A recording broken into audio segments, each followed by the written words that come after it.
Obrigado, Luciano. E voltamos à nossa bancada de entrevistas com Celso Cardoso e a participação da Denise Campos de Toledo. Pois é, eu recebo agora Alexandre Padilha, deputado federal pelo PT e ex-ministro da Saúde. Boa noite, deputado. Seja bem-vindo à Hora do Voto. Boa noite, Celso. Um prazer estar com vocês aqui. Prazer. Parabéns pelo trabalho aí. Obrigado. A primeira pergunta, até não tem como fugir disso, olhando a Fernanda, mostrando a apuração. Teresina, MDB, Aracaju, PTB, João Pessoa... PDT, desculpa. João Pessoa, PP, Belém, PSOL, São Luís, Podemos, enfim, não vejo o PT.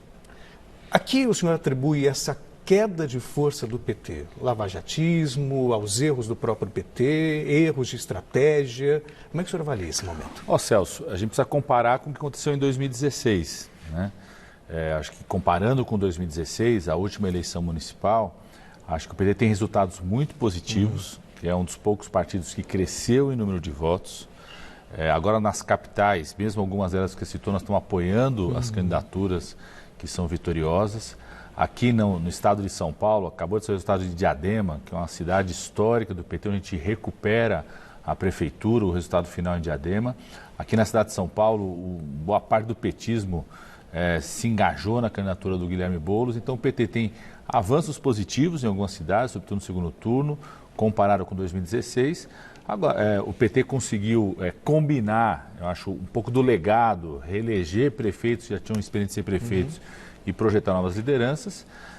Agora a gente tem que aprender, eu acho que tem aprendizados importantes nas eleições, sobretudo a necessidade do partido estar cada vez mais, eu digo, o PT tem que deixar de ser um partido analógico, um partido que consiga disputar essas novas formas de organização, que são as redes sociais, a comunicação. A propósito disso, acho que desde 1988 o PT sempre teve ou o vencedor da eleição ou pelo menos o segundo colocado. Aqui na cidade de São Paulo. Aqui na cidade de São Paulo. E de repente nós vimos que naufragou a candidatura de Matato. Foi um fracasso, imagino que sim. Só acabou de falar do engajamento do PT na candidatura do Guilherme Boulos. Não é pouco para o PT isso? Ou talvez seja uma nova maneira de ver realmente a necessidade de fazer coalizões e não ter um nome próprio? Eu sempre vou querer que o PT esteja maior e crescer e trabalhar para isso. Que eu acho que a gente precisa avaliar o que aconteceu em relação a 2016. Então o PT cresce em relação a 2016. Precisa aprender como que conseguiu crescer, no que cresceu, tanto em defesa do legado. Aqui na cidade de São Paulo, é verdade, a votação que o PT teve no primeiro turno, do candidato do PT, não expressa a força do petismo, nem do lulismo aqui na cidade de São Paulo. Boa parte disso se expressou no segundo turno, agora na candidatura do Guilherme Boulos. E eu acho que tem aprendizados importantes, né? Sobretudo dessa combinação, Celso. O PT ganhou em várias cidades, no primeiro turno e agora no segundo turno, tanto com candidatos que já tinham sido prefeitos, ou seja, a defesa do legado, com abertura para novas lideranças, como aconteceu com a Marília Reis, em Recife, né, que está na disputa ali no segundo turno, uma candidatura importante. Sofreu nessa última semana os ataques mais absurdos que possa fazer uma candidatura mulher, como aconteceu também com a Manuela Dávila, né? Então o PT, essa combinação de defesa do legado, mas projetar lideranças para o futuro, acho que é o grande aprendizado que o PT tem que sair dessas eleições. Eu chamo para a conversa a Denise Campos de Toledo, comentarista de economia do Jornal da Gazeta. Denise, mais uma vez, boa noite. Fica à vontade. Boa noite. Boa noite, deputado. E, deputado, o senhor falou em petismo, e PT e lulismo. Não está na hora de o partido rever um pouco essa posição do ex-presidente Lula? É claro que ele tem uma força muito grande no partido, ele tem uma história muito forte, porque ele foi presidente, se reelegeu, conseguiu eleger depois de Dilma Rousseff, mas se sabe também de muito da votação que Bolsonaro teve, que foi anti-PT e se relacionou demais Haddad ao presidente Lula. Isso não pode levar o partido a continuar encolhendo, porque a gente sabe que tem uma resistência muito grande no que se poderia agregar mais. A gente viu jovens, por exemplo, em São Paulo, que seria o eleitorado novo, apoiando Boulos. Foi uma coisa que chamou a atenção. Então, isso não levaria o partido a fazer uma revisão dessa posição de ter o presidente que foi importante, mas que o PT pudesse crescer com outras forças no partido? Denise, até o Boulos sabe da importância do Lula para boa parte do voto que ele teve. O presidente Lula, todas as pesquisas mostravam, ainda é a liderança nacional que mais transfere votos, né? Você comparava, inclusive, aqui na capital de São Paulo, as pesquisas todas mostraram isso. Comparação do quanto que o presidente Lula transfere de votos, o quanto que o Dória, que foi escondido na campanha do Bruno Covas, né? O Bolsonaro, a comparação, o presidente Lula transfere muito mais, influencia. Então ele continua com uma grande força e o que eu digo sempre, o PT precisa combinar isso, né?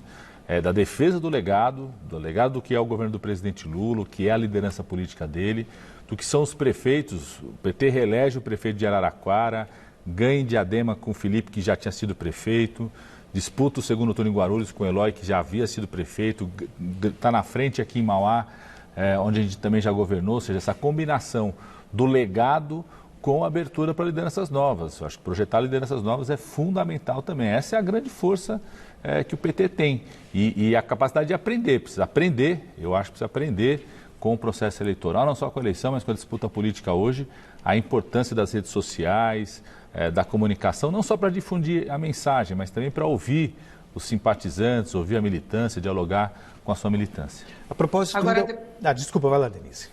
Posso ir? É só para complementar, deputada, porque muitas vezes parece que o PT quer reviver uma história que, na verdade, ficou com a marca de todas as investigações da Lava Jato. É como se pudesse reviver aquele passado em que o PT liderava a oposição e liderava a esquerda de modo geral, oposição à direita, claro. O senhor citou cidades aí do ABC paulista, mas nós tivemos reeleição em Santo André e São Bernardo, que foi o berço do Partido dos Trabalhadores, não é? E a transferência de voto para ele, para Gilmar Tato, foi mínima. Não é? Gilmar Tato não conseguiu decolar mesmo e entrou no embalo do apoio de Boulos porque se imaginava que fosse uma força maior de esquerda. Então, e muitas vezes a gente vê aquele discurso antigo do PT, talvez reaprender passe por isso também, mudar um pouco a narrativa do Partido dos Trabalhadores, mas quando eu falo em rever a posição do ex-presidente Lula, é que talvez ele não possa ser candidato mais.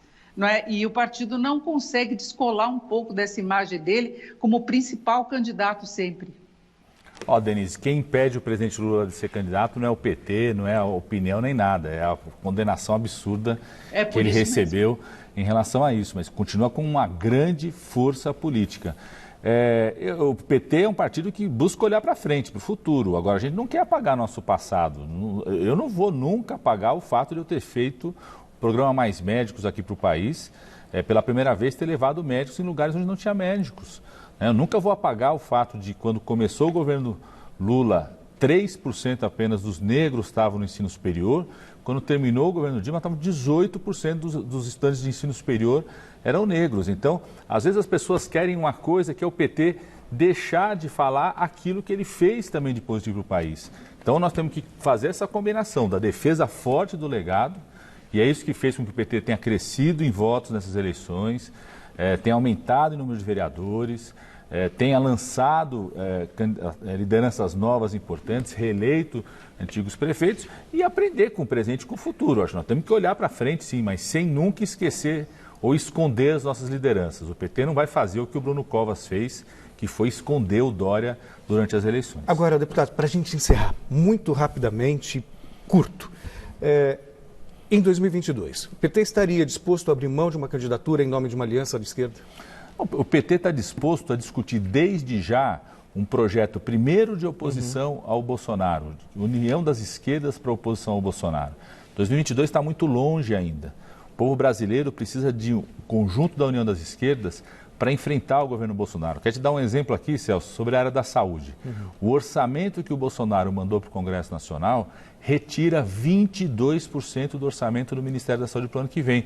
A esquerda, que se uniu aqui no segundo turno, tem que estar a partir de amanhã junto no Congresso, na sociedade, para exigir que os recursos da saúde sejam mantidos, para defender o SUS, defender a educação, defender a recuperação dos recursos da ciência e tecnologia. Então, 2022 está muito longe ainda. O que eu acho que o fundamental é a união dos partidos de esquerda para enfrentar o bolsonarismo, para conversar de forma conjunta sobre candidaturas, candidatura nacional, candidatura nos estados, para construirmos uma união até 2022. Muito obrigado. Conversamos com Alexandre Padilha, deputado federal pelo PT e ex-ministro da Saúde. Uma boa noite. Obrigado mais uma vez. Laerte, Luciana.